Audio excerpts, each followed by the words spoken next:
In Marxism, we have to look at two important views, respectively classical orthodox Marxist and neo-Marxist. Let me explain first view, that is classical orthodox Marxist viewpoint.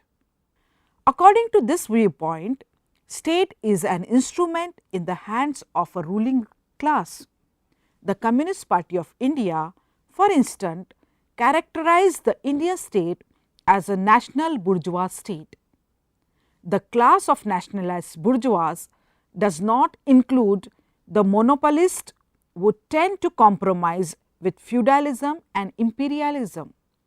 The Communist Party of India ideologues believe that due to their participation in their anti-imperial struggle, certain section of the bourgeois have become progressive in their outlook. The Communist Party of India Marxist views the Indian state as organ of the rule of the bourgeois and landlords. They are increasingly collaborating with foreign finance capital in pursuit of capitalist path of development.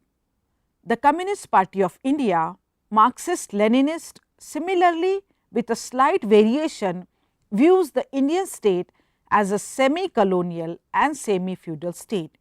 They say that the new government in the name of independent India was a continuity of old regime.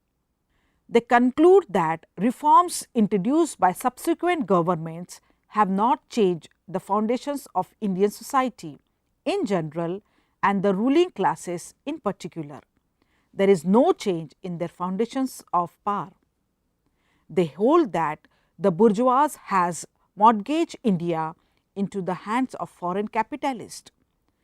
A. R. Desai observes that despite convergence of the right to property from the status of a fundamental right to that of a legal right, it still allows a right to income through ownership.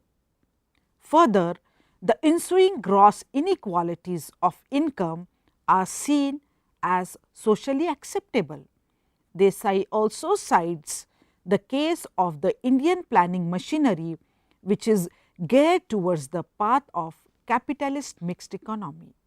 It accepts a class structure based on private ownership as the basis of economic development.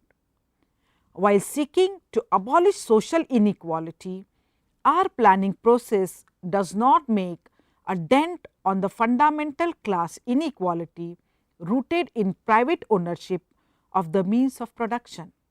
Further, the Indian economy operates on the principles of profit and production for the market, a sure sign of capitalist economy.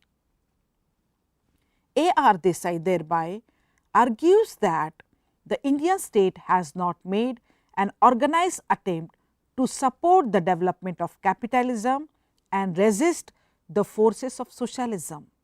Not a single of its manifold activities is aimed at restraining the growth of the capitalist class. Second view is neo-Marxist viewpoint. The neo-Marxist, on the other hand, provide us with a fresher perspective shorn of instrumentalist orthodoxy and throws new light on the subject. Following the theorization of Anton Gramsci, there is a greater willingness now to recognize the relative autonomy of Indian state. This recognition, however, came at a time when the state was rapidly losing its autonomous character. An important characteristics of the post-colonial Indian state is its autonomous character. Hamza Alvi was among the first neo-Marxists to argue that a post-colonial state like India has a relative autonomy vis-a-vis civil society. Alvi's theory of overdeveloped and post-colonial state was greatly influenced by the dependency theory of the late 1960s. Alvi adds that the post-colonial state dispenses with the mediation of politics because state is overdeveloped. This means that it has a superstructure which is capable of dominating all the indigenous social classes.